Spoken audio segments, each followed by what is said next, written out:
Family la. Mimi dan.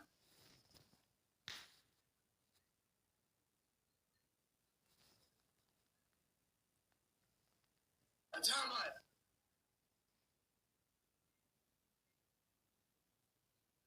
Timing dia gada. Abara mara umman.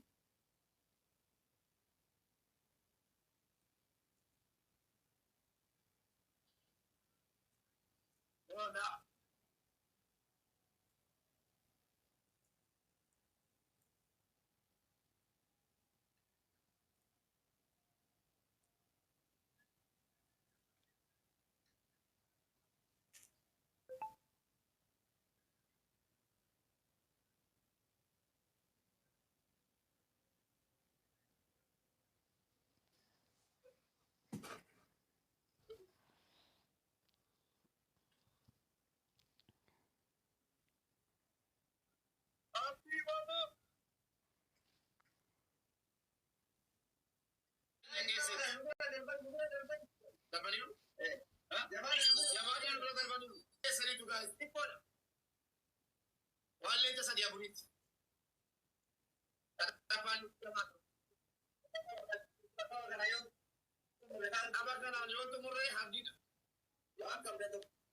Amma asirratti gala asirratti.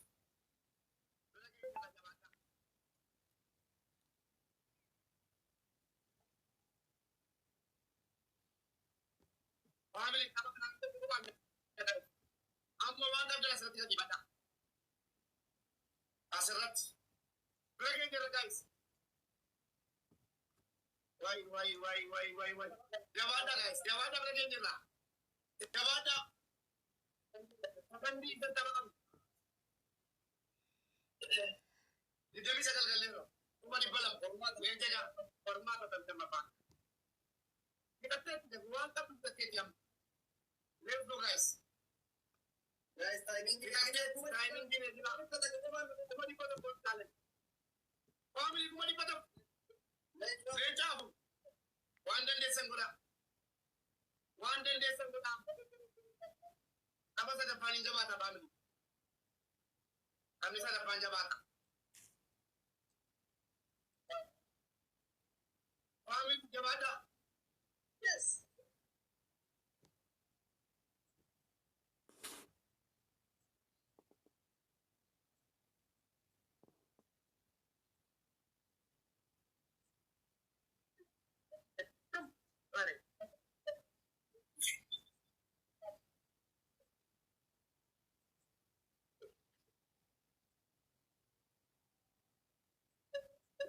Kita sedih ingat kami. Maju.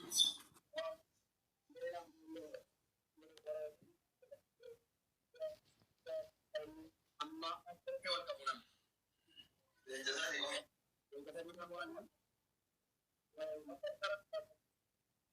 Amma kawan dengan saudara. Amma tolong saya nanti. Kami rati nyata ni. Lakon kamu kan nanti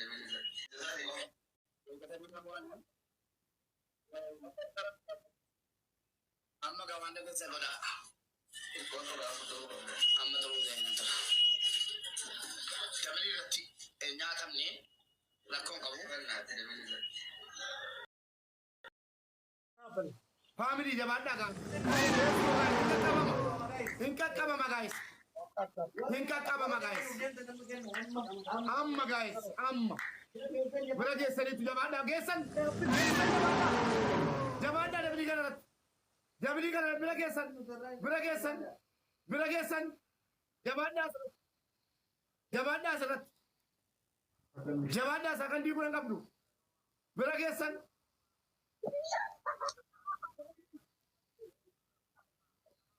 Caranu kamu tabah anak apa? Lagi kah? Amma deh. Akaburan deh. Akabun dan dah. Lagi kala mah balak kandua. Lagi kala mah.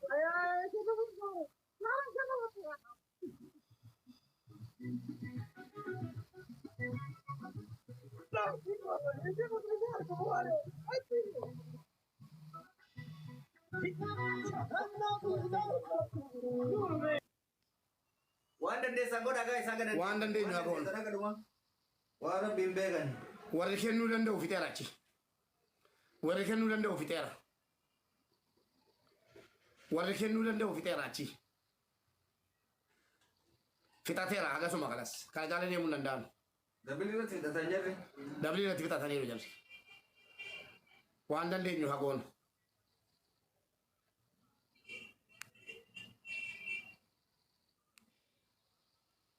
Bira ga'uu hin danda'ama anaa mana.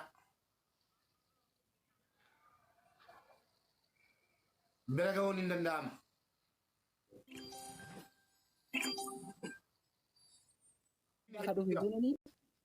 Fi kuma 24 ka'achi jiru cinaan takkas Oromoo ta'uun hin raanfatina. Maaliif jennaani namni dilli kun guutuun Oromoodha jennee murteessuu dandeenya. Nummoo abshir waan hundaanuu sistama geemaati malee wanni isaan nummoo hin jirtu. Injifannoon keenya itti fufa jechuudha. Guyyaa 17 anis geema agartee hani king wajjin qaba asumaan dhaamsa kiyya dabarfadha. Akka guyyaa sallee ishaa godhamne walumaan jirra abshir. Injifannoon teenya.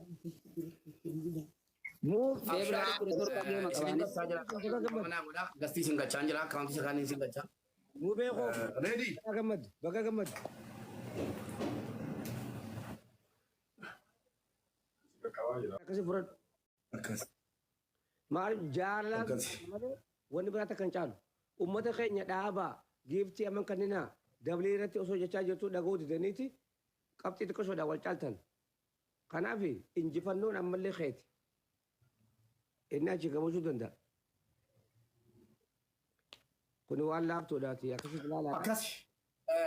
Obboleewwan keenya namoota utuu namoonni jalaan deemanii waa tokko sitti dhaammachuu barbaada.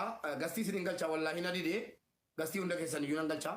Ummata keenya jaallatamoo fi kabajamoo biyya duniyaarra teessanii na dhagaartan hundi keessan iyyuu. Obboleewwan keenya mana hidhaa Saudi Arabiyaa keessatti dararamaa jiranuuf amaana rabbii si bira kaadha. Amaana rabbii si bira kaadha. Obboleewwan keenya mana hidhaa Saudi Arabiyaa keessatti hedduu dararamaa jiru. Du'aaf saaxilamaa jiru. Dhukkuba qaama saalaa akkasumas waan hedduudhaan miidhamaa jiru. Dalagaa koo ni beektu. Kaleessas hojiin koo waan akkasiiti. Ammas hojiin koo waan akkasiiti. Adaraa rabbii hundi keessan iyyuu amaanaa kana manatti naaf fudhaa gala.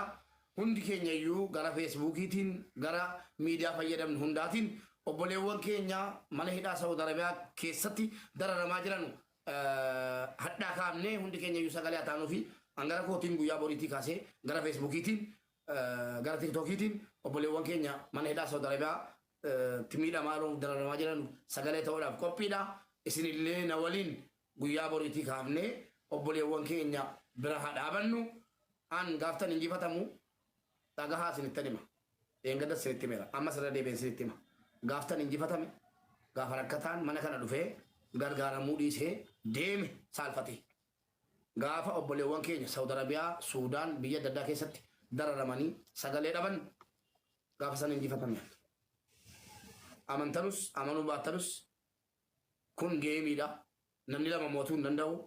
Nama tokkitti mo'ataa. Akka carraa ta'ee injifatameera. Waa tokko jechuu miti. Isinii galee gaafti ani injifatamu jaallattanii jibbitanii an akka nama biraati miti. Gaafti ani injifatamu gaafa obboleewwan keenya rakkatanii sagalee dhaban gaafa rakkataan dhufee waa harka nu jala qabatee gaafa waa dhabe injifatame. Hojiin koo kanaa. Gaafan tiktookii dhufu geeman taphadha jedhee nuyi. Gaafan tiktookii dhufu obboleewwan keenya mana hidhaa Saudi Arabiyaa keessa jiran uffatanii sagalee ta'a jedheetan dhufe. Rabbiin na arga jechuudha. Akka tarraan geematti makame malee. Kanaaf amaanaa kana fudhaa galaa miidiyaa qabdan hundarratti nu feestaalii gurraacha waliin uffannee obboleewwan keenya mana hidhaa Saudiitiif sagalee taanuu irra deddeebi'ee amaanaa isinitti kennadha. Hunda keessan iyyuu isin jaalladha. Galatooma gastii isin galchuu yaalaa jira. Gastii ergadha. Dabaree isin galchaa deeqaa tokko tokko dubbattanii obboleewwan kiyya kan dhuftanii wajjin dhaabattanii.